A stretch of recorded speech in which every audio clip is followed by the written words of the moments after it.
Hello, everyone. This is Brother Benson, and I'm joined this evening with Makobura and Miguda. Uh, how are you doing, gentlemen? Good evening. I'm doing good. Happy to join this evening, and I'm happy to see you, Brother Ben, and I'm happy to see Mr. Meguda. Okay, thank you so much. Miguda, how about you? I'm good. I'm still faring on very well as Yes. per the time goes on, and Mm-hmm. also I'm I'm appreciating the good Lord for the gift of life, and Mm-hmm. also I hope you two people are faring on as well. Yes, we do. And to our viewers too, we hope and believe you are doing fine. This is Brother Benson Media, and as always, we usually discuss the issues that are in the public domain. To begin with, uh, Kangoka Jaramogi still is receiving quite a number of dignitaries and the lovers of the Right Honorable Prime Minister Raila Odinga, who are still going to pay their last respect. So Kangoka Jaramogi is active, in extension also to Opoda Farm, where you go and visit Raila's homestead. So if you're still in mood, you can still organize and Makobura and go and pay your last respect to Baba at Bondo. I think the doors are still open, especially Kangoka Jaramogi. That is that. And another thing also, uh, we want to look at what happened in Kasipul Kabondo. Yesterday we talked about it, but like today, I was just looking at the videos and the people who have lost their lives, and you ask yourself, like, why are they killing their sons? The politics of violence and the politics of without policies, that how can we bend so low such that we kill our brothers just because of the politics? Maybe Miguda, you can weigh your thought as Makobura too can weigh his thoughts on Kasipul Kabonde, and what's the way forward? Until when are we going to experience such? Kasipul Kabondo has been in the limelight. Remember, this was the first time we are hearing about Kasipul Kabondo on the issues of political violence. Mhm. There have been political violence for a quite long time. Even the late member of parliament, remember, actually, he was shot dead in a cold blood because of political expeditions. And remember also, even him, he was earlier accused of dealing with opponents ruthlessly. And there are people currently in that constituency who don't have their hands, their legs, some don't have their ears, some are now, some families are now left without the father or the mother, some have remained orphans. So it's something that has been there. And when two people who are in the forefront are battling out, these are how we need to survey the situation and sort it once and for all. But understand that mostly I had Aroko today. Aroko was very clear that they are in good terms with Governor Wanga. They do talk, they engage, but the difference is now the supporters. The supporters have taken it to be a do die, to be a personal between them. And remember, these supporters are the same people. The fact that you are aligned to someone's ideology doesn't make you now to be that person or Yeah. to be that caliber. Remember, at our caliber, we don't fit their caliber. And when you have aligned your thought to support that candidate, do not transfer your loyalty to an extent of taking away the life of your fellow constituents, like the case of Kasipul. Yeah. And Kasipul, the reason why I'm making my statement is because this is the first time we are witnessing violence. It's a norm in that constituency whereby people are used to violence. And as the people of that constituency, they should learn. We can't continue making the mistake as if you can't learn that this violence, they are resulting in death and people are losing their lives. Some families are remaining orphans, and it's now very difficult. If you are an orphan at a tender age, maybe your parents could educate you or give you a very basic education. But Yeah. the fact that your father or mother's life was taken due to political differences, it doesn't Yeah. make any sense. And now you are being brought as an orphan in the society. It's not easy. Makubura knows what I'm saying. It's not easy for an orphan to thrive in a society because there are many things you lack, even guidance from the parents. And we should always ensure that we don't engage into political violence. That's my view. So I think All we right. should stop it because even as things stand right now, there's still tension in that by election. All right. Are you done, Mr. Migura? Yeah, yeah, Okay. yeah, yeah. I'm done. I'm done. I'm done. I'm done. Okay, thank you so much. And I was just looking at it and saying that some of this, what is happening, even the killings and the violence that are happening, these are some of the things that can be prevented. They're not accidents. These are things that sometimes are meditated and are planned, at the expenses of somebody losing his father or her father. It doesn't matter whether you'll be on a Rocco side or you're on whose side. But at the end of the day, there are so many people who especially depend on somebody who have just lost their life. If somebody does not agree with you politically, uh, you know, um, there's no need for you to make sure that he loses his life. Yeah, that one does not even add value to that community. Furthermore, what you're doing, you're making your community to be more poorer because maybe the person who you've just killed um, could be a leader at some point, or could be having children who need to go to school, which you've talked about is that like in a society like an orphan, and there are so many orphans out there that, especially when it comes to meeting their responsibility like school fees, mothers who are widows, the society sometimes does not treat them well. They go through hardship, but now you find that you also end up killing somebody who is a breadwinner to that family or is a breadwinner to that mother.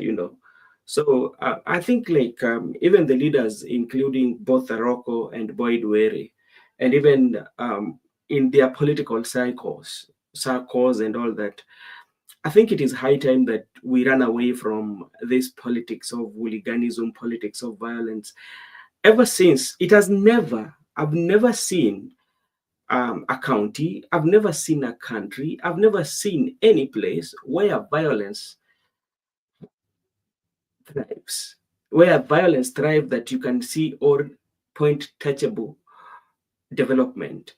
Where violence thrive will always be full of hate. Like right now, when you're talking about Kasipul, maybe even some people do not even fear, they fear even going out. They fear even to attend those rallies. They fear even to go and to vote that during voting because if I vote for so and so, somebody will say that and I will pay. So I think like it is that high time we came to our senses and decided to do politics of issues, not politics of uh, violence. Makobura.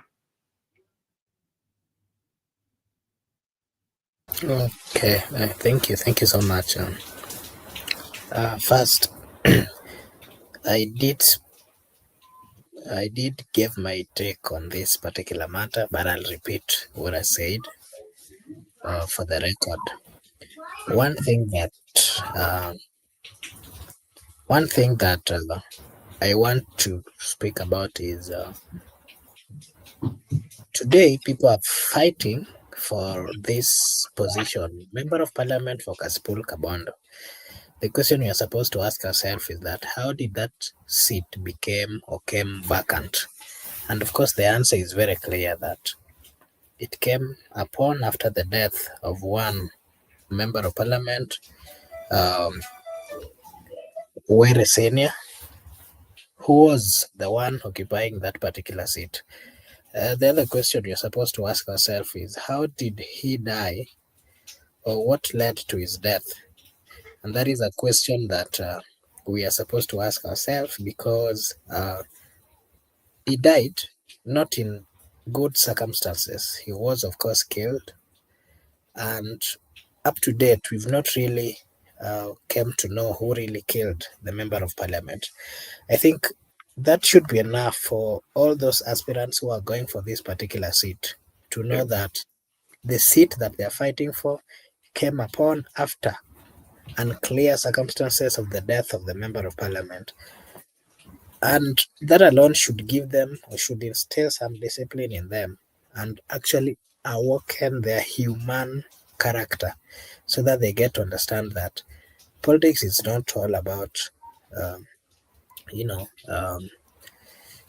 politics should not bring about killing fellow humans or making their lives more hard or tough.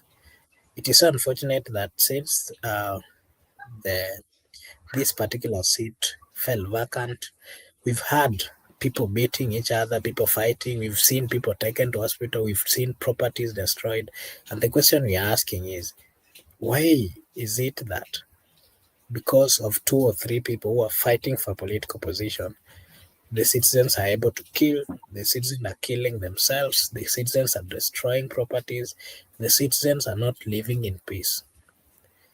And that then brings the bigger question to the people of Kenya. Why is it that we've normalized or we've gotten to a point where nowadays we see these political seats as life and death? We fight for them like nothing else. We fight for them as if they're the only thing that if we get, then all our problems as human beings are sorted. I think we need to relook into our constitution, my take, and upon looking Now, at our Makobura, let me ask you, how can we relook in our constitution, yet we have laws that are governing, even the electoral laws that are governing? And this is what I mean.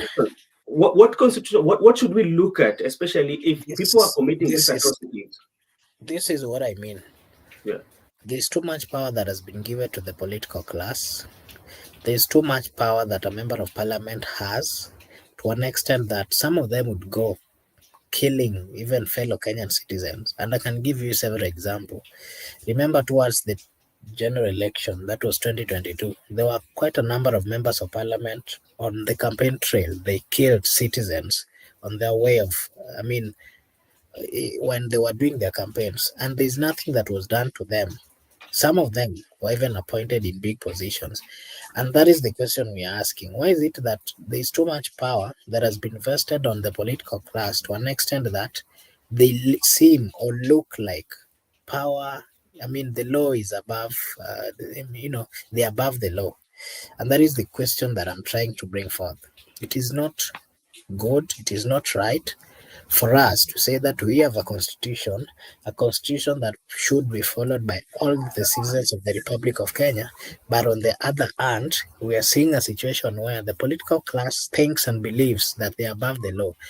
Today, people are fighting to get political seats as a way of protecting themselves, as a way of getting over the law, as a way of course, of ensuring that their views are respected. And that is why you are seeing people are fighting for these political seats too. I mean, without care of what they're going to find on their way, they are able and willing to even kill so long as they get the political seats that they are looking for. So let's say, for instance, that okay, now the political class, maybe they've decided to have or not obey the law. What laws can be put in place, especially when you look at our One, political? Yeah, one, one. yeah. The amount of money that is paid to the political class should be reduced. How is that one This going is the to? reason why. Why? How is that one going This to reduce the violence, or this is how is the that one reason going why. to? Uh, This is the reason why. In Kenya, we've never had what we call professional respect uh, of the professionals. It mhm, is only in Kenya where we see people who have not even gone to school get into power, and they earn almost millions. And mhm, then you see lecturers moving on the street mhm, demanding for pay, going for more than 2 months without pay. And the members of parliament who have done really not so much to the people, members of parliament who at some point, not once, several times, the people have come out accusing them of not performing their work. They are being mhm, paid every day, given security and all those kind of things. The level of audacity that we are seeing in the political class is because they earn a lot of money, and that money in turn gives them more power.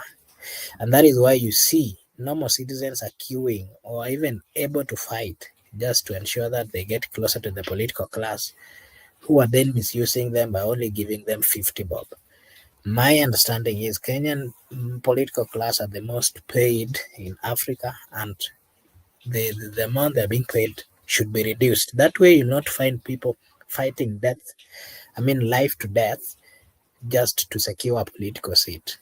The reason why the people are fighting and are able to kill even those who are uh, serving in that particular seat just for them to get a chance is because they see that position, the people get a lot of money and they're looking for that money, and at the same time they're looking for more power. That is number one. Money should be reduced. And then power, my understanding, I feel that there's too much power again that has been given to the members of parliament in this manner. Not once, but several times.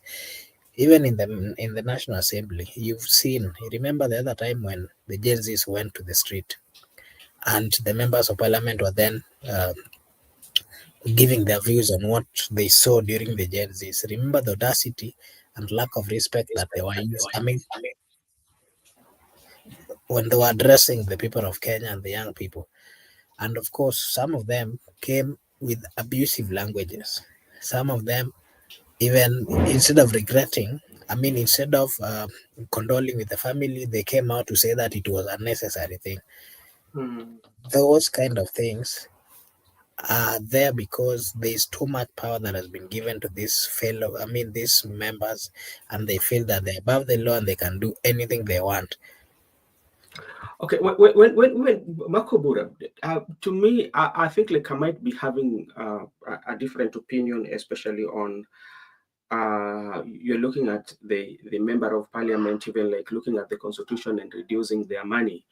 That cannot stop violence, because when you look at the history of violence in the country, um, it, it, it it's it dates back way back, even during Moi's time.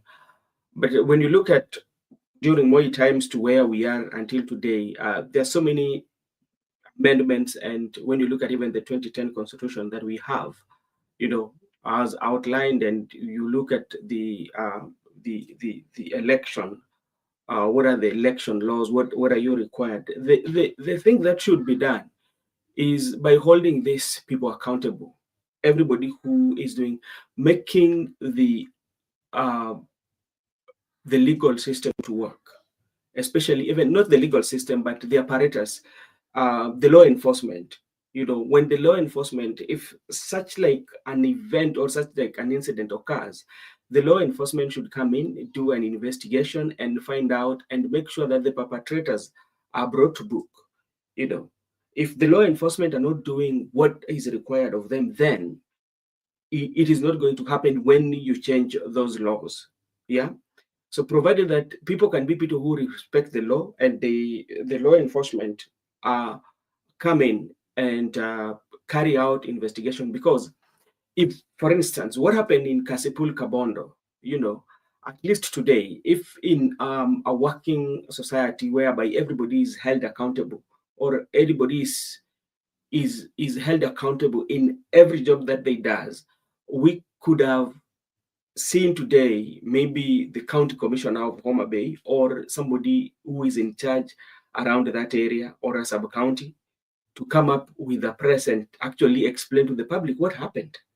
Even if they go and report the matter to the police, it is still the obligation of the law enforcement to carry out investigation and find out who was wrong in this particular area. Because if you listen to what the Aroko team is saying, is everybody's not taking responsibility. Say that they're talking about each other. But if the law enforcement that are mandated to come up to do investigation could come, because like the law enforcement will be neutral, because they want to find out the actual who really committed these atrocities, or who really did commit and kill this the deaths that we are seeing, or the injuries that we saw.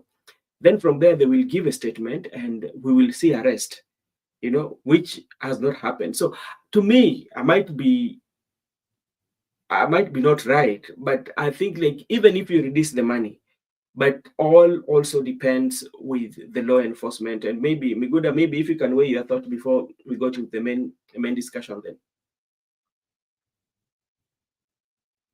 Maybe do you think by changing the law can reduce, or by reducing the money that the politicians are having, can reduce the violence that we see, political violence?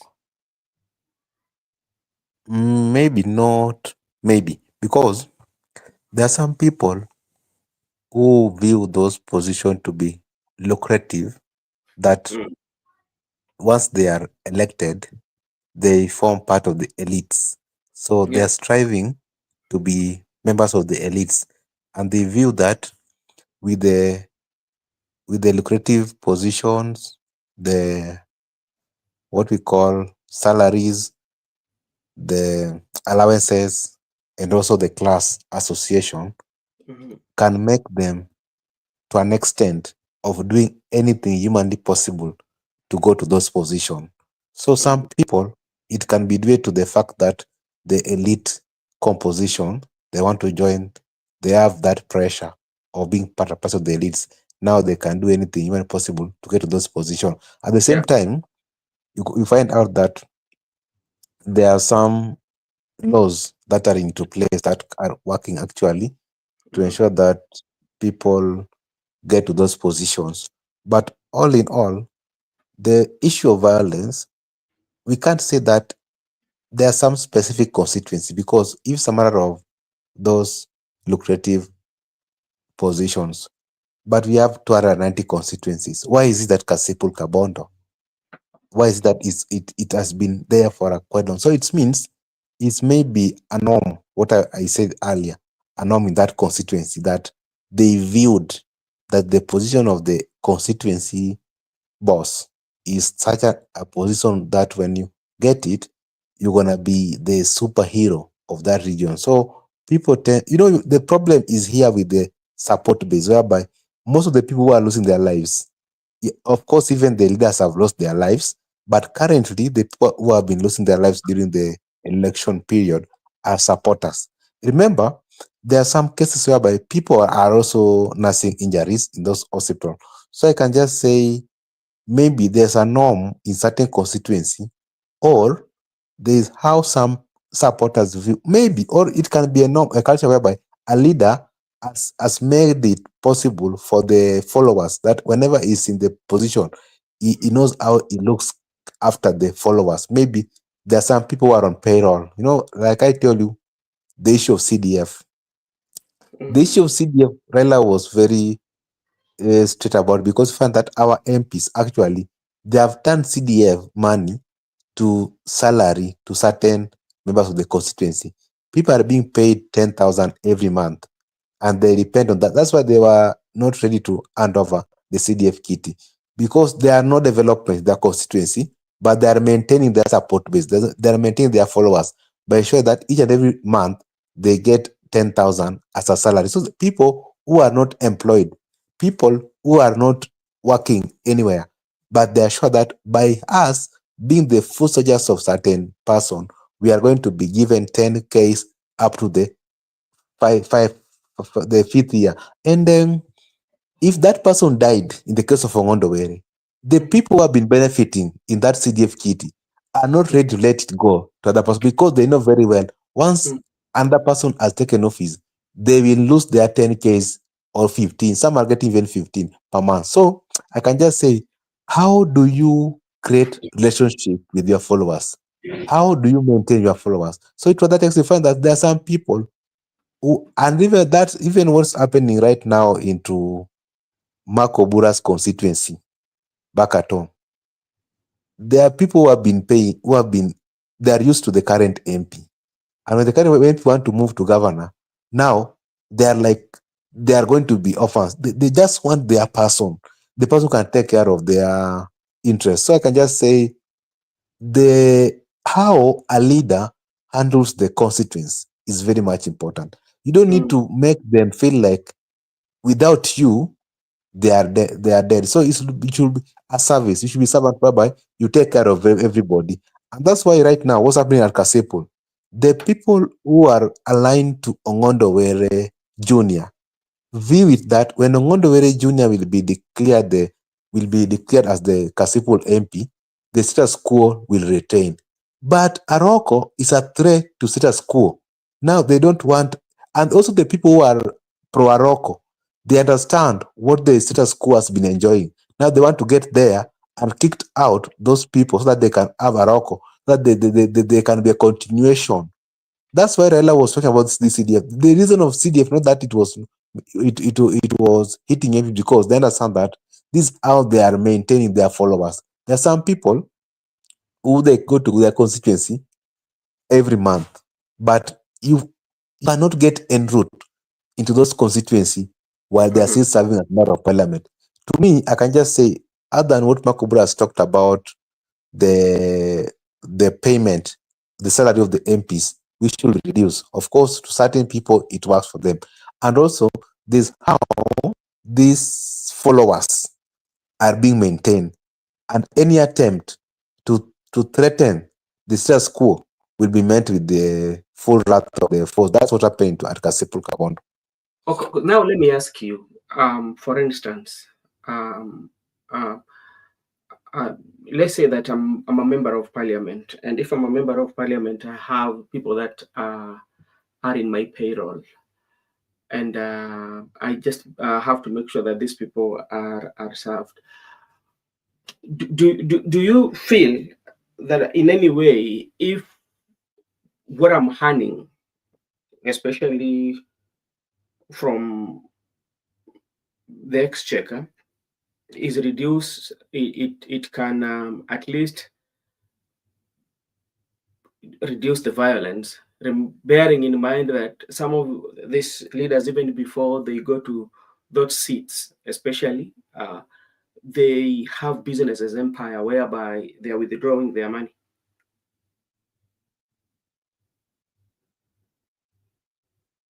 Yeah, I got your point. But the point is, you find out that when I'm elected as member of parliament in my constituency, and my salary as member of parliament is 1,000,000 shillings, then I'm being given 100 million for CDF every year. I'll be content with my salary, but I'll use my 100 million per year to divide to my followers for the entire year per month. And then when that one is happening, me, I'm speaking from a point whereby someone told me that the problem here is CDF. This is what people are fighting. Because the CDF committee have a channel of how they understand these are our followers, let's maintain them for the entire period we are serving. And if you scraped away my million salary shillings, maybe to 300 shillings, 300,000 shillings, then you scraped away CDF from my kitty. I'll have no business maintaining my supporters because, after all, I have nothing to give you. And after all, I can do better in business. I don't need to go to parliament. You understand? Because why should I be in parliament and I'm making more than 300,000 every month in my business, and it may be allowances. So people, it will attract. I think it will attract those who are ready to serve. It will not attract those people who are going there just to make money, to make deals, and those people are going there for fame and also to have a name. It will attract those people who actually want to serve the people, irrespective of salary, because you have nothing to maintain your followers. You have nothing to prove to the people. What you have is 300 shillings, and it can only cater for you and your family. So you just work, you go there, you represent your constituents, you legislate, and you also oversight at the national government. So when people deem it that, according to your tenure, you have represented them without failure, you have actually legislated by introducing bills in the House, maybe Yeah. amendments, and also they have seen you debating. At the same time, they have seen you oppose to bad governance. People will re-elect you back. I think that's how it should be. Okay. To me, this is how I think.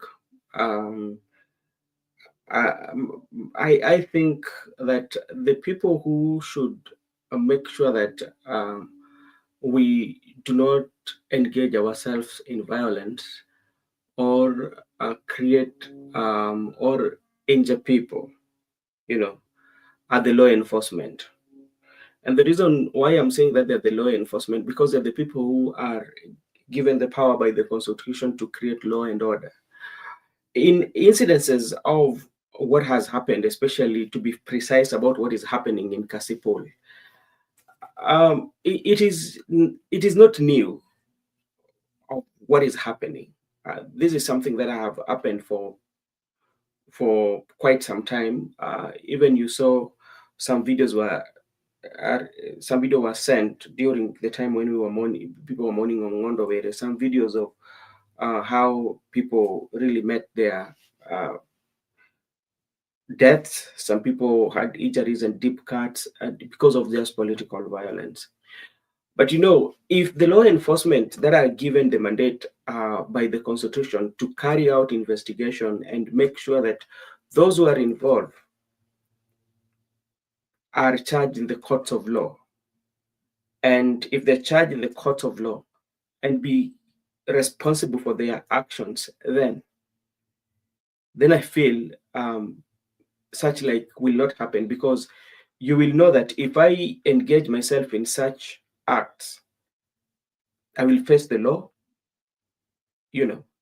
But if it happens like this and it's just something that is being talked about, but no action that is taken, then it becomes a norm, the way it has become a norm, especially in that constituency. But it's not in that constituency alone. Even if you look at, uh, for instance, look at even Migori County, we've seen incidences of political violence, not once, not twice, but several occasions. And remember, it is not only those who are vying for political office in the county assemblies. It is, I mean, it is county assembly, it is the parliamentary, it is also the governor seat. In majority of what is you look at this, you usually see them on the internet of what has happened, especially for the young people. So if we had if law enforcement can take action, especially, and make sure that the perpetrators are brought to book, then that will be okay. Because, like, even if you look at the letter that was done by Her Excellency Governor Wanga, she was calling upon the security agencies to carry out investigation and make sure that those who are perpetrators of that act should face the law. So I think, despite all that Makobura mentioned, like it reducing their salary, but the major one, the pillar, is facing the law. And how do they face the law? By agencies that are mandated by the Constitution to carry out investigation and find out who really performed this and what is the next course of action. I think that one would work best. That is what I think, Makobura.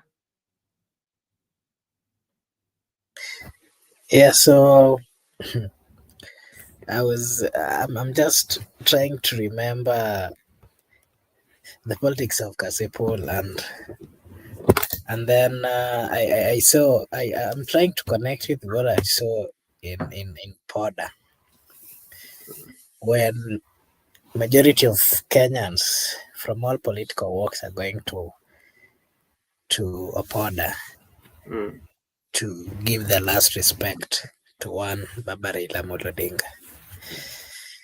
And what then came into my mind is that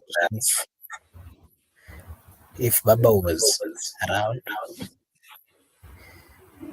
I don't know whether kuna shida gani najisikia. Yeah, so Unajisikia kwa studio? I think it's on your side that it's reflecting back. I don't know why, but it's iko sawa sasa. Let me mute myself. I remember when the member of parliament died, and when the reaction of Baba, I was really shocked. And I remember his comments. And even later on, he said that even if it is politics, do not go to an extent of killing fellow Kenyan or killing an opponent or such kind of things.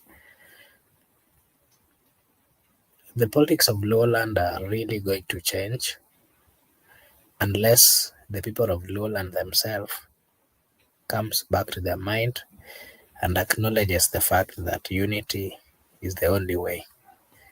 If they don't acknowledge the fact that unity and respect of fellow humans is the only way, then it's not going to be easy, because saizi hakuna ile mtu anaweza wa in Luo they say ngamanya log gayogi. I don't know how that is translated to English. But if it has started in Kasipul and it's being seen as a normal thing, I'm asking myself if it's going to continue or it's going to itaongezeka. I'm seeing a possibility of it kuongezeka, because currently we have people who are now coming out and in their own thinking, their own political thinking, they think that sahi sasa uwanja imetubakia and we are all equal. And the politics which is being played in Kasipul, it is not a good reflection of what really Luo Nyanza, the politics of Luo Nyanza, the way it has been played. And of course, it is upon the governor, and not just the governor, of course, with the leadership of Luo Nyanza, to sit down and come up with, an amicable way of solving the problem that is currently going on in that particular constituency. I can tell you it's not the first time. I remember those days when Oyugi Magwanga was still the member of parliament, when the late Ongondo Were was also seeking for that particular seat. People died. I can tell you people died. There was a lot of destruction of properties. There was a lot of killing and people being maimed. I can tell you there's so many people in Kasipul who have who are paralyzed in one way or another, who are having problems. And especially majority of them are young youths, courtesy of politics, bad politics that is being played there. It came from the previous, went to the Ongondo regime, and now this other regime that is coming in. Remember, it's going to be a regime that is going to do worse, because some of them will be doing it out of hatred, out of discomfort, out of show of power. And that is why I'm still insisting it is not right that it is allowed. It cannot be solved by the IEBC, I can tell you. IBC has failed not once but several times. IBC has not performed their duties as per what is stipulated in the Constitution of the Republic of Kenya. And that is one thing we have to accept. Not once, but several times. We've never seen IEBC even stopping certain leaders who are, with even those who have done serious problems to the people. We've never seen them. We've seen people accused of killing being cleared by IEBC to go run. You know, IEBC cannot do it. But again, we have to remind them that they have a role, and the Constitution is, of course, clear on that. So it's upon them and the relevant authorities, different departments, as per the roles given to them in the Constitution of promulgated Constitution 2010, to perform their duties and ensure that the lives of the people of Kasipul is at peace, and that because if we continue this way, politics, people might even start getting, having interest or getting to know whether the political seats are going to help them or not. If the only thing they're seeing is people being killed, people, going through difficult times. So that is what I wanted to say. But it's a wake up call to the people of Luo Nyanza that they have to shun and stay away from politics of killing each other, politics of making them more poorer. I can tell you the level of poverty that has increased in that particular constituency just because of mere political theatrics and political, you know, it is not good. They have to shape up and mature up and get to know that politics is not everything, and let them not fight for people who will not fight for them, who will not provide for their families.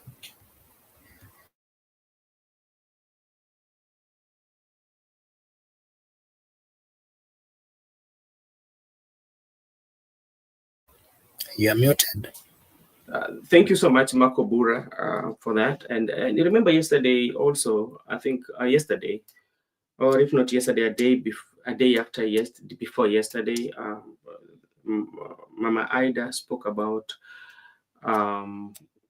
the politics, especially with the voters. Sometimes it narrows down to the voters. Sometimes just stay home, wait for that time, go and vote whoever you want to vote, because sometimes you might go that you are going to listen to, or you're going to attend these rallies and get to know what this particular candidate is offering, but before you know it, um, people just invade your rally where you are, and you innocently, who went just to listen to one of your leaders, you end up losing your life, and your kids and your family are just left with nobody to take care of them. So, and Makobura, as you also said, I think like it is high time, they can also even look at their history in terms of how violent they have been in that particular constituency when they are in election period, or like right now. Apart from that violence, what else have they achieved? So it also takes a responsibility of those who are vying for that particular seat. They are the people who to bring order, because those are their supporters. Let them talk to their supporters. Let them um, advise them on what should be done. Because at the end of the day, you are brothers, um, from the same community, from the same village. Why would you do that? And what achievement would you gain, or what are you going to gain by just making sure that your fellow village men or your fellow countrymen lose their life just because of a mere political leader who is just vying for um, a position? Then from there, he gets his position, he will be going back to his house. That is will be the end of everything. So I think like it is high time, even as voters also, and even the religious leaders, everybody. It is something that now everybody should take note of, and create awareness, because they're losing lives. hata sahizi Kasipul pale ni kuna Rabuan. Si hizo energy ambao wanafanya ya kuona watafute njia mzuri ya kutafuta watengeneze kitu ambao wale ambao wanalima Rabon wapate biashara mzuri. So that is something that the leaders coming from those areas, I think they should take up responsibility and make sure that everybody, Kasipulians, are safe with all the candidates, not only with one candidate. We are not advocating for any candidates, but we are advocating for Kenyan people who are losing their lives and in the hands of politicians who are competing to get an office, which is not good. Thank you so much, Makobura. And this good friend of ours from Facebook, he has just shared with me some photos, especially from Kasipul Kabondo. Even though they are very graphic, but I can see them. I tell you, it is worse. So thank you so much also for being part of the team by sharing us the evidence. So we are not just talking of things that we don't know, but we are talking about the deaths that there are photos that suggest the same. Thank you so much once again. Makobura and Megoda, let's at least switch gears and at least focus on the grave of Baba. You know, when you look at the grave of Baba, there's a power in that grave. And there's so many people who are visiting the grave. One, they're visiting because the power rests there. That is one angle I can look at it. Two, there are those who are visiting this grave, especially to also get power. I would call it a political holy shrine. You know, when you look at during the old days, especially the how the people used to go for shrine, especially for cleansing. So I would say that the graveyard or the gravesite of Raila Molodinga or the gravesite where Raila was laid to rest is a political holy shrine where majority of politicians, not even politicians, everybody, including those who did not did not say good things about him, are visiting that. So it's a center of power. Remember also, the majority of people who are visiting the gravesite of Raila Molodinga, there are those who did not agree with him and talked ill about him, and that one made them to get their seats. They are also visiting. Today, I was just listening to one of the MCA from Nairobi, and he said something that nobody did not pay attention to. He said that he got his seat. The reason why he won the seat that he has currently is because he did not sell Baba. And the reason he was doing that because the circumstances were forcing him to do that. But inwardly, he loved Baba. But for him to get that seat, that is the route he had to choose. So it tells you that that grave is a grave with power in it. And it's going to shape the election of 2027. I bet and I assure you today, majority of those who are going to run in the ticket of ODM, in their banners, the image of the late Right Honorable Prime Minister Raila Odinga will be part of their campaign. And that one will make some of the followers to make decision to vote for them. So that is where we want to take this conversation.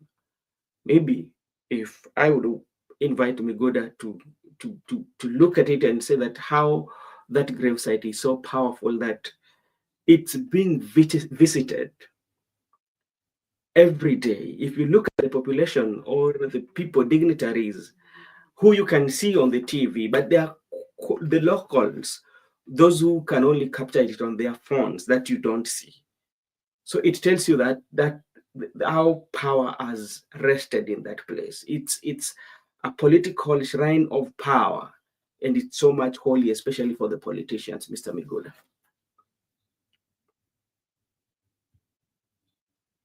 That's technical. You understand that we have been in this world. When we came, we find out that Raila was already there, and currently, as things are unfolding, it is the most visited grave in the current generation.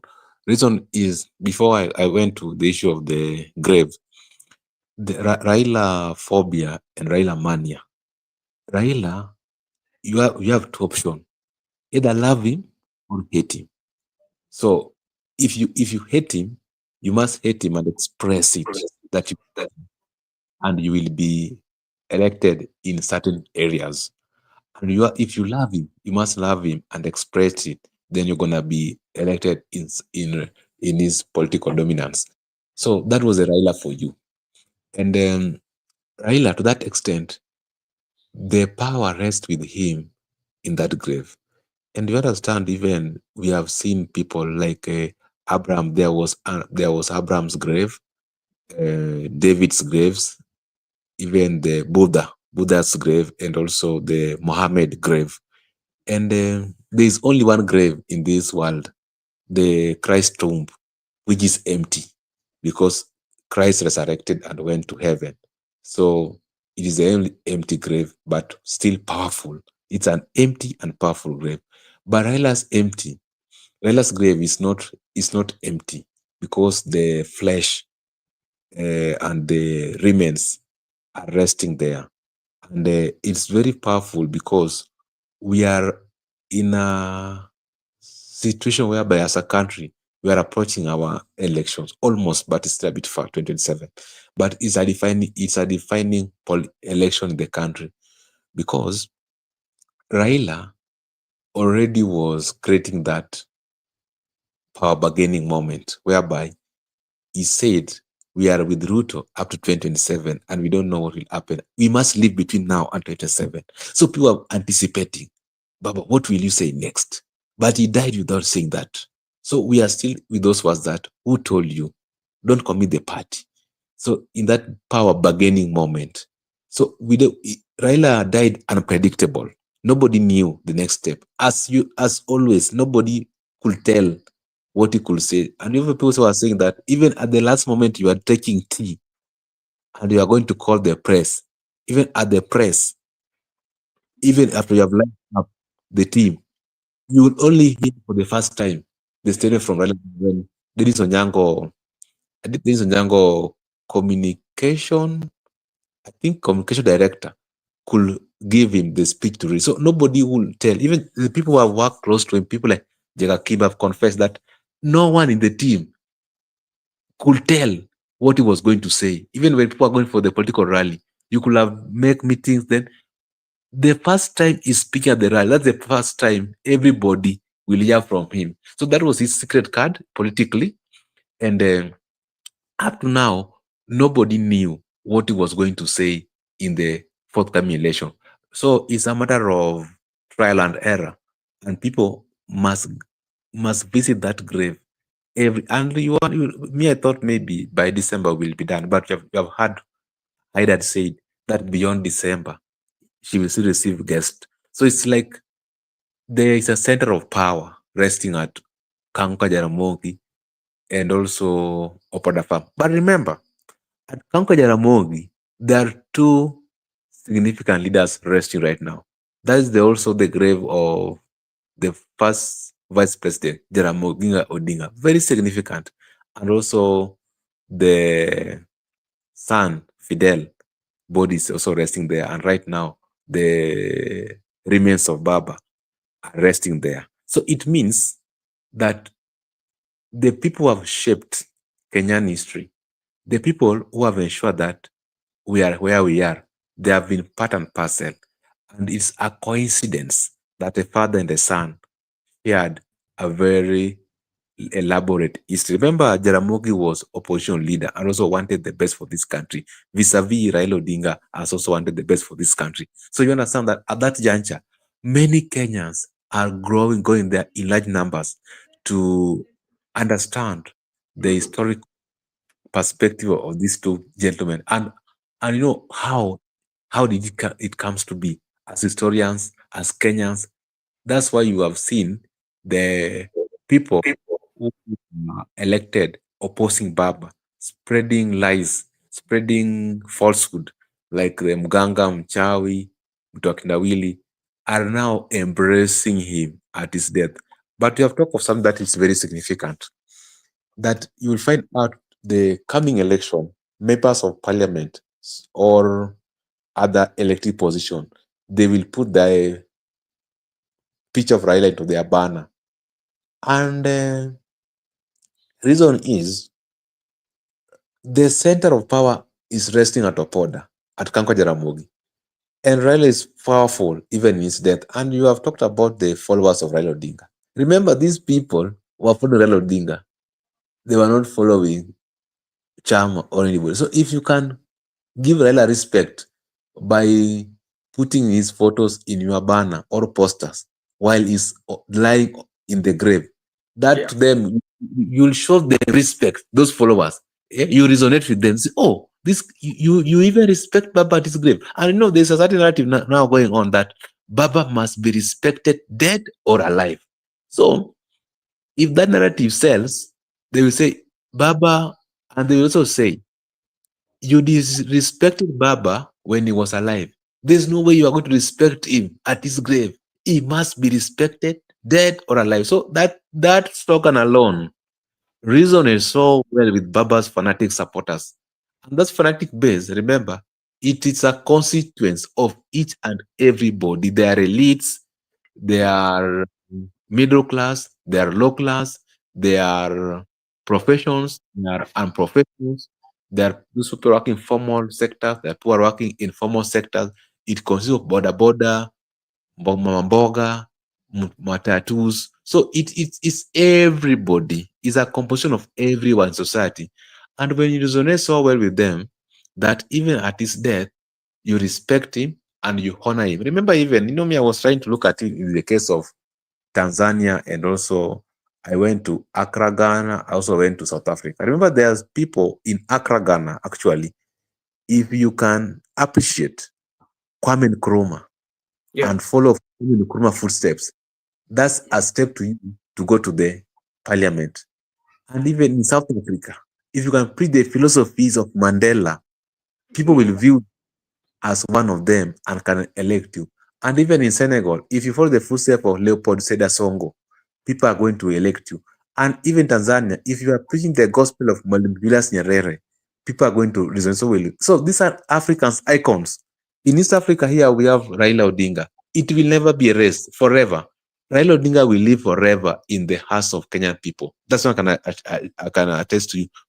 As we never saw Kwame Nkrumah, but today, when we talk about Ghana history, we must first remember Kwame Nkrumah and the Senegal Leopold Sedar Songo. South Africa, Mandela is our hero, even here in Kenya.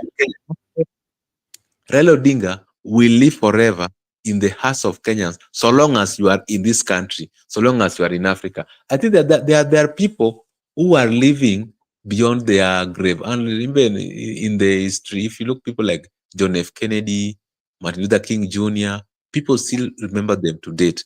And it is not easy for people to ignore Raila right now because it is fresh in their minds. And when we are approaching elections, it will play a very vital role for, and remember, even Gashagwa, the perceived opposition kingpin or leader, has been very careful since Raila passed away with how he talks. He said that, I admire Raila. I admire you, Mzee. You soldiers. So you understand these things. People now, everybody admiring Raila.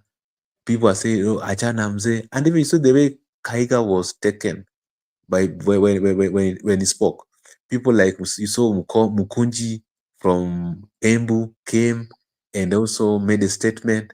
And we have seen also each and every community, or let me say each and every tribe in this country, want to associate with the cultural practices of the Luo community. You saw Masai going there, Teso going there, and Jurin Cheke going there. You saw the Turkanas going there. So they want to associate the connectivity of their culture with the Luo culture. Even the Kambas, when they were there with their elders, they want to connect it so that they resonate so well with the fanatic base of Raila that even at your lowest moment, we were there with you people as a Kenyan people. So anytime there is any community who want to associate politically, they will get a soft landing because they were there when their great person had passed on. So I think it's very important to understand that going forward, the center of power has been established at Opoda. And to that extent,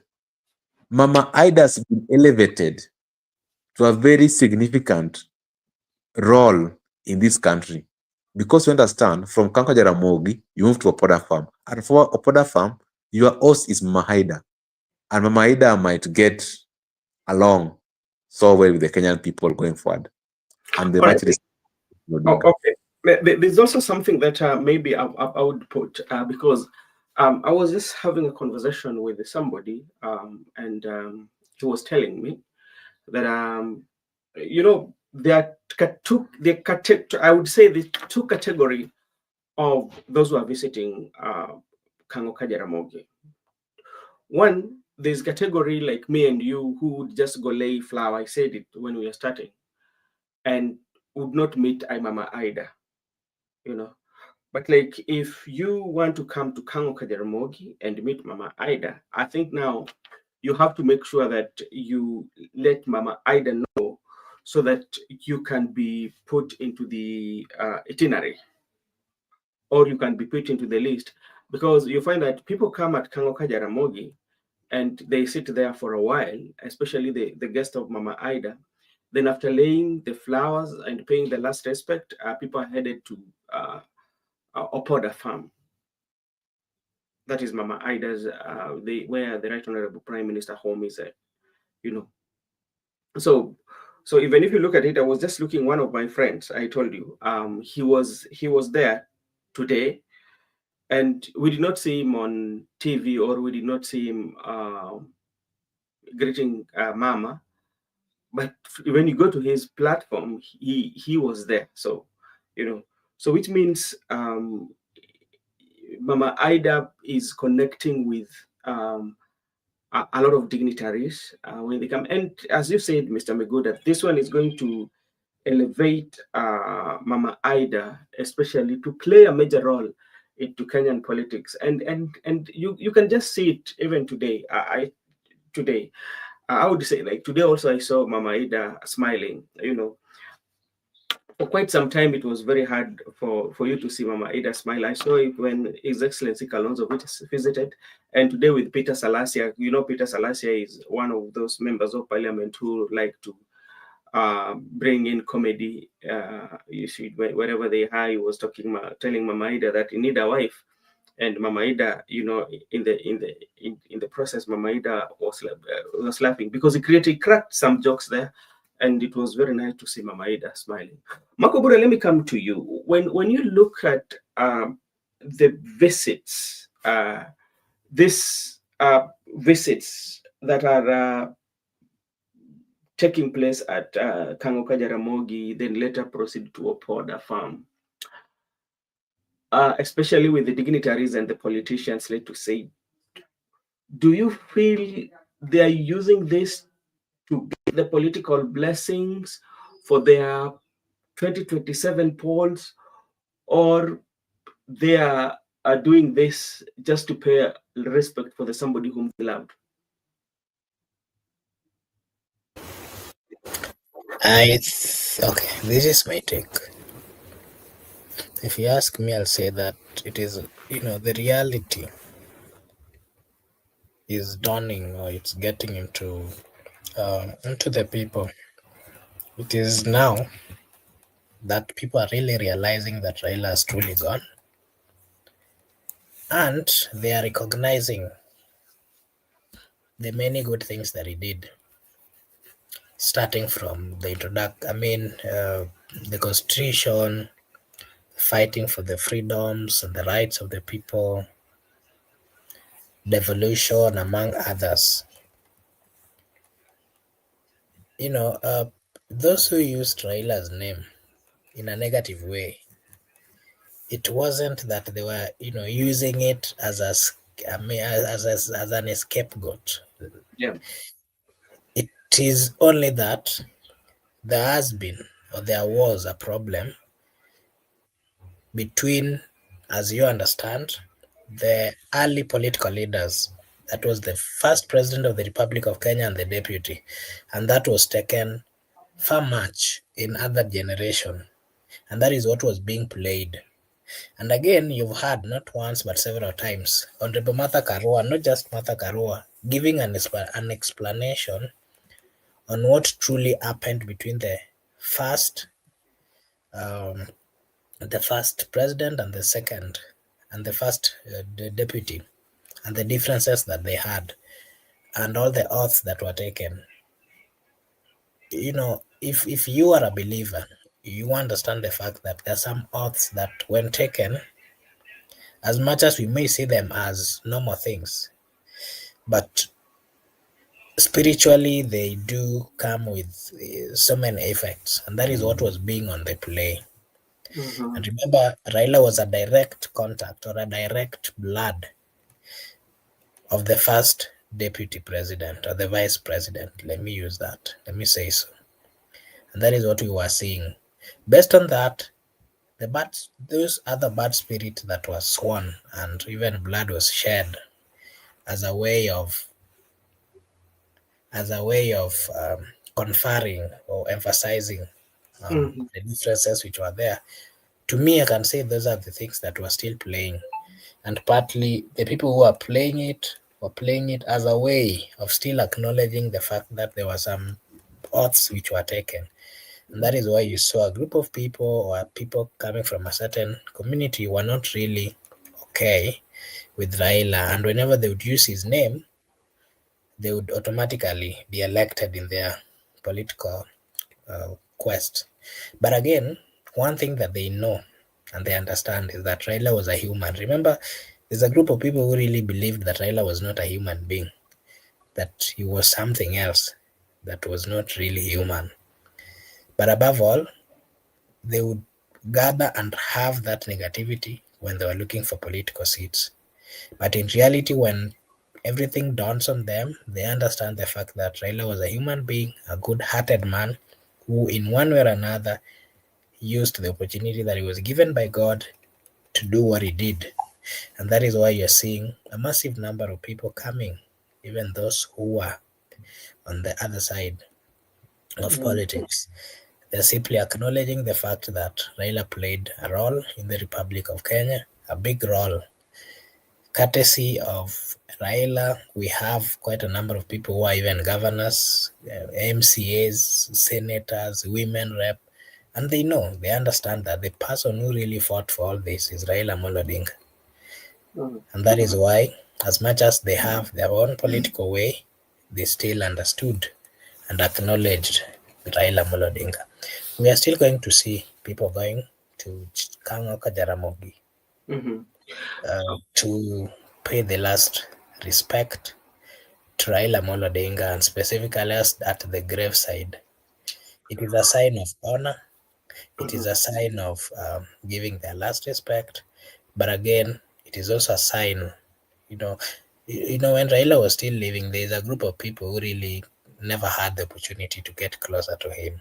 Yeah. But maybe at his I mean, at his graveside, they will get the opportunity. And when people go to the graveside, you never know what is in their heart. They will pour it at that particular point. So, For, if you know, you know.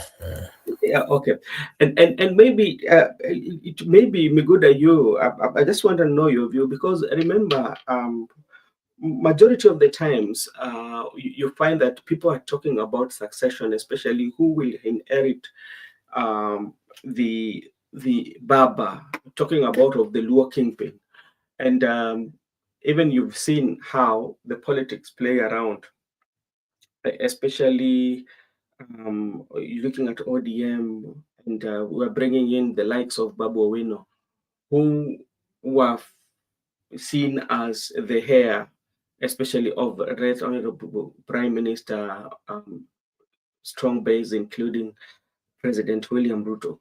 Do you see that one happening so easily, based to the fact that how people are visiting, people are attached to Raila even in his death than even those who are living. I can just say, according to the customs of the Luo people, Mhm. we have only a leader. We have one leader at a time, and there can never be two. And even from the history, not we go far, just when we had Gor Mahia led to a certain time. And I think around 1969, it passed. That's if you look at the Gor Mahia, there is around 1969. If you look at that badge of Gor Mahia, there's some years they're telling you when he lived. And when Jaramogi came, Jaramogi was there for 30 good years, 31 good years as the kingpin because he was giving direction to the community, political direction, and But also Miguda, can you just let us know here when you talk about Gor Mahia and Jaramogi, was Gor Mahia political leader? you understand that when Gor Mahia was living by that time, we had Mm, no independence as a country. So mm, it was those eras of colonial era whereby you are leading your community to conquer territories. mm, So he led the community to conquer territories. So he was the preferred leader by that time who was ensuring that the community were conquering the lands and territories where currently Luos are. So at that colonial era, he led the community to be where they are today. You know, they were chasing away the perceived enemies by that time before we came to the political era or the independence era. So they are a bit distinct. And if you look at Jaramogi, when he came on limelight, there were also some perceived prominent people like Tom Mboya, who was later assassinated, Robert Ouko, who was later assassinated. Those were perceived to be approaching the throne. And even remember the Gor Mahia time, there were those people who were prominent, but they were recorded on the books. I can't remember most of them, but there were people. And even there was a certain person who was killed somewhere. So, in history of the Luo culture, if you go contrary to the perceived king, you can either die politically, the issue of irrelevance, or you can die naturally. Or death can be caused by enemies. Like I've told you, during the Gor Mahia era, there were some people who were trying to approach the throne, but they were killed during the war, and the Gor Mahia remained the leader. So when Jaramogi came, anybody who attempted to come closer to the power, either they died politically, people like Aching Oneko who died politically, or they were killed, like Tomboy was killed, Uko was killed, but other people also just disappeared, and the king remained one. When Raila has been our king for the last 30 years, there are people who have attempted to contest against him, but they have died politically. I can say the people who have died politically. You saw even we buried the other one, Dalma Sotieno. There are people who have tried to come close to this. Even Orengo tried in 2002, but Orengo has remained either you are either aligned or you go political. So you become irrelevant. So what am I trying to say? I'm trying to say that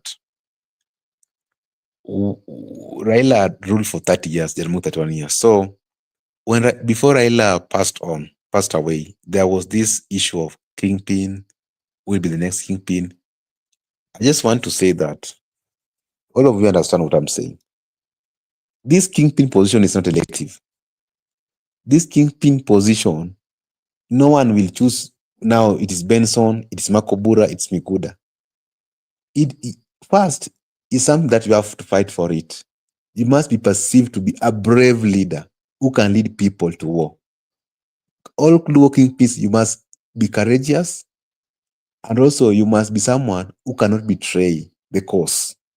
And you must always represent the will of the people. You must be trusted beyond reasonable doubt. The people must trust you. And it's something that is organic, naturally, the so-called juogi. When juogi falls on you, like I said yesterday, you'll hear people talking. If you go to marketplaces, they will discuss the name. If you go to border stage, they will discuss the name. If you go to bus stage, they will discuss if you go even to school, even the primary school, those young kids in the grade 1, grade 2, grade 3, they will discuss you during break time, during lunch time, evening time. If you go to churches, these local churches, they will discuss you. If you visit the shrines, they will accept you, and people will embrace you even during the Luo tournaments. People just discuss about you because they people discuss about Raila, even in the local radio, and people will love you and people will embrace you. So when you talk about the issue of kingpin, currently I can just say there is no current Luo kingpin for a sure. And even Oburu was very categoric that the next leader is not among Raila peers. The very way Raila was not among Jaramogi's peers. The very way Jaramogi was not among Gor Mahia peers. The next leader will emerge, but later. People have been having this hurry that the king has been buried. Give us a kingpin. We want to. I remember also in the traditional, no, I don't like using tradition. In the cultural customs of Africans, you find out that whenever there is a kingdom whereby they were practicing hereditary, when a king passed away, when the apparent heir is still young to take up the role, the council of elders will hold in brief until that right time the apparent heir come of age and got married. After having a wife, then they will proceed and coronate the rightful king. Right now, what I can say, in our existing leadership structure in the Luo community, we have a council of elders and we have the care of Luo. The care of Luo is the head of the council of elders, but also we have a political leader, the so-called kingpin. So in case of there is vacancy of the kingpin in the kingdom, the care, they can take in brief as we wait for the rightful heir or the rightful king to emerge. And remember, it is not hereditary. You can emerge, but there are some similarities here. There's also that royal blood whereby Jaramogi was perceived to be king. Raila's got that royal blood. Raila succeeded Jaramogi. Then Raila's kid, even Fidel, was perceived to be the future king. But now that his life was cut short. And then these Raila's children, I, I can say a leader can emerge among them because they have that royal blood. And when you discuss about right now, it is very possible for people to thump their chest, for people to come out, but it's very difficult for people to accept you because there's no way, there's no day Raila say that I'm the Luo kingpin. I must rule the Luo people. After Jaramogi, it is Raila Odinga. I am the kingpin. And anybody who want to come on my way, I will clear you. Because you understand the culture very well. The Juogi fear bloodshed. And if you are fond of killing people, or are you getting me? Yeah, there's something here that I want to ask you. Even though as you give that history, before I bring in Marco Buddha, I mean, you know, if you look at how the death of Jaramogi Oginga Odinga and even the morning of Jaramogi Oginga Odinga, it's quite much different with what we are seeing in Raila. One, Jaramogi was mourned the day that for, people were given time to mourn Jaramogi. That is one. Secondly, when you come to Raila, first, Raila, his mourning period was very short, according to his will. Secondly, when Raila, now Raila is dead because the issue of succession, especially in the Luo community, it was something that people were conversing as compared to the time of Jaramogi. During the time of Jaramogi, nobody was conversing about who is going to inherit Jaramogi. But the one for Raila was being discussed too. Now, I'm looking at it this way, and this is the question that I'm asking you, especially for those who think, or for those who might be having that, okay, Jogi will come, what they usually say. But you see how the power rests at the gravesite, that everybody still go to Raila's grave. And if today you decide that, okay, I want to be a kingpin, how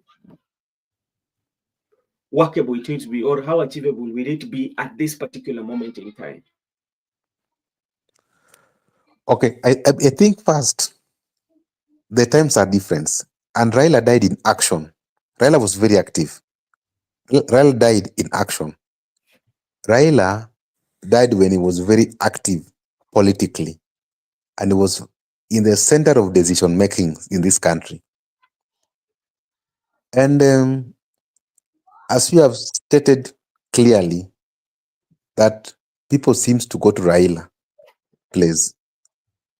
That's why I told you, me personally, I'm convinced that the spirit is still at Jaramogi's family, because it could have just shifted automatically until we could have been singing another person. But even as we still, even as they, as they, as they, we keep on waking up in the morning, as day comes, people still refer to Opoda Farm, Kanko Jaramogi, and Raila Odinga. So I just want to also, I just want to heed to the Council of Oburu Odinga that amongst Raila's peers, and the peers here, I mean that among Raila's peers in politics, the people whom he hanged out with, the people whom he have been with for a quite long time, there's no kingpin there. All right. All of them will go with him. But the new king, I believe that, me personally, I believe that a new king will come, but not now. Maybe sometimes later. But I believe that there's no way, because even when Jaramogi died, you have heard these songs from Dio Misiani, that when Jaramogi died, Luos were like, we are orphans. But there was a prediction that Raila Odinga one day will lead the Luo people. But remember, that was 1994. Nobody knew that in 2007, Raila will be big than what he was.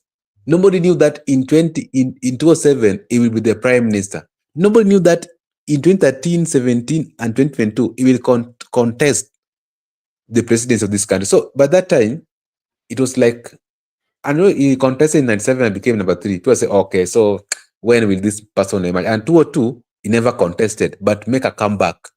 So I believe that it is a process, and it needs patience, and the king will just emerge.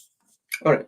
Thank you so much. Makobura, I want you also to share with us your view, especially you are looking at the visits that are happening at Kango Kajaramogi, and that is where the center of conversation now is. Majority, even the platform we talk about Raila being, he was powerful when he was alive and still powerful in death. But as these ones are happening, all this visitation, the I delegation of Kalonzo Musyoka, dignitaries going to visit, there's also other part that is played, especially with the party. I would not call it like the family, with the party, whereby the memorial that was being done. One has been done in Homa Bay, the other one was done in Migori. But you find that at the center of it all, people had divided opinion that why would you have this one so soon in a period of weeks, especially to have memorial for the Right Honorable Prime Minister, yet um, people are still in the period of mourning, and you're seeing this delegation and visits of the gravesite. You know, Uh, does it mean that there's that competing? There's somebody who is competing for that, want to create that attention and get away with the power, or is just a political as usual? Somebody's trying to create political uh, games. okay, that question has always been asked, and I remember, I remember the view of the people who are doing it. They said that Raila, as much as he was a leader, a Luo leader, Mhm. if I mean he was a kingpin of Luo leader or a Luo leader, his body was not taken to other counties, that is Migori, Homa Bay, and according to them, they're saying that the body was only taken to Kisumu and Siaya, leaving the other two counties. And that is why they were doing that as a way of reminding the people or the locals that truly the kingpin is gone. I remember that is the view that they brought forth. But I think what I can say is that they have that right to do so, based on the fact that, of course, Raila was a darling of the Luo Nyanza counties. And if truly that is the way that they wanted to honor or to accept the fact that he was now gone, then so be it. The only problem that I had or I saw with this particular events is that there are some people that were looking or behaving like they own or they wanted some kind of attention. If this was meant to celebrate a life that was well lived, or if it was meant to remember the fact that Raila was no more, then they needed to have fully focused on that. Diverting the attention would then mean something else. Of course, we understand the king is gone, and the apparent the sons of the king, or those who wants to take the throne, there are so many outside there. So some of them are using these opportunities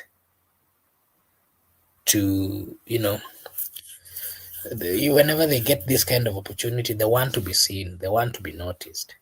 They are forgetting the fact that these are not the times to be known or to get the attention of the people. They're getting the fact that it is a position that is given. I mean, that is not given, but it is a position that someone emerges and is accepted by the people. It is not something that you'll go and talk to the people to either give you their votes or to support you or to claim that you are the one who's taking over. No, they have all the opportunities to give signals of the interest that they have, whether they want to be kingpin. But the only challenge or the only problem or the only thing I can say is that this is not the right time. This is not the time that they're supposed to do that. For now, they're supposed to focus on celebrating and acknowledging that the king is gone, and long live the king. I think that is the total view of what I've understood from the planners and the people who participated in Okay. this in particular. All right. Thank you so much, Makobura, for that. And what usually happens is everybody usually have their opinion, especially when such like or when that memorial, especially, were organized both in Migori and um, um, Homa Bay County. But there's some remarks that were made by members of parliament, especially.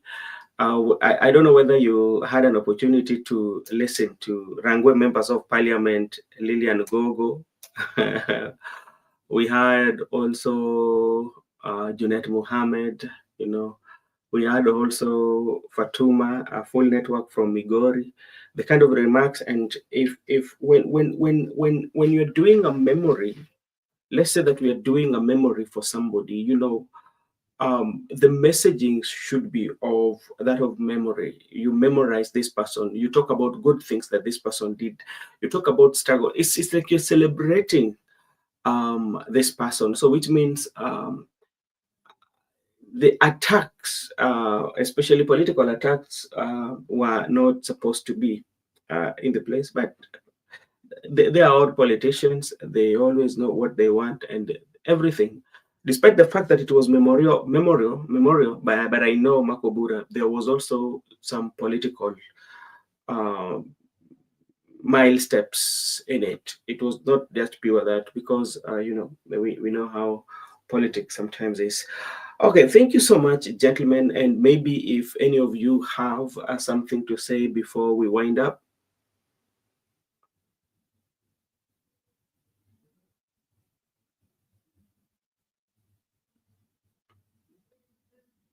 Me or Miguda? Any one of you? Okay. Yeah, the only worry I still have, and which I'm still bringing forth to the attention of the people of Kenya, is what is going on in the political limelight and how the citizens of the Republic of Kenya are seeing or looking into politics.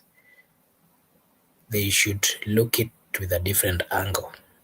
Mm, And I condemn what is happening in Kasipul, and I still call on the relevant authorities to just perform their duties and to remind the citizens of that particular constituency, not just that, but the entire republic, that politics is there. Do not fight for politician just because of 50 bob. Do not kill fellow just because of 50 bob. People have different views. These politicians, you've seen, I think the life and the death of Raila Amolo Odinga should be a good example to the people of Kenya.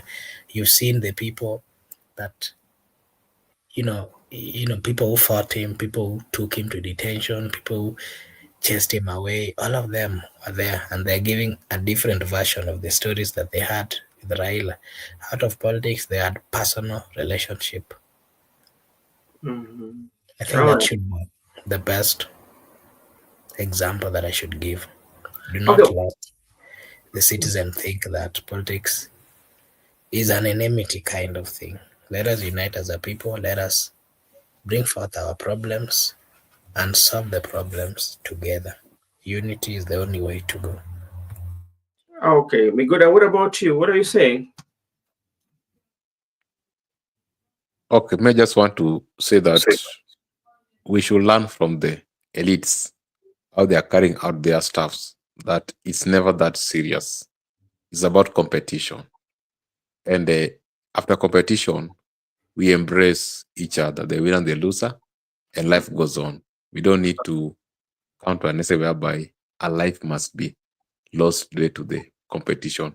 That one must get into the heart and the minds of the electorate to avoid what we are experiencing. I don't know how much civic education can we give to the people, because even you find that tomorrow some people just even start to fighting against each other. You can tomorrow someone will just turn, or someone will just touch someone. So I don't know how. I don't know how best can we provide civic education to our people so that we can take it the way Elisa have taken it.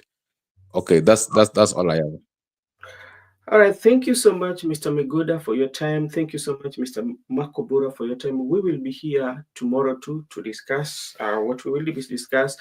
Because I remember Uhuru Muigai Kenyatta also today actually requested Jeremiah Kioni, the CJ for Jubilee, not to insult. He doesn't want the politics of insulting or abusing other partners. He would want politics of ideology. He also spoke about giving opportunity for young people to take the seats, and the young people should always seek advice, especially from the old, like fight for those seats. Matiang'i too spoke about it and said that this is the right time for the young people. So the politics is building up, and 2027 the journey has started. So thank you so much, and to our viewers on the comment section, Judith, Brenda, And Laban Misiani, thank you so much for always being here for us. May God bless you all. See you tomorrow, same time, same place.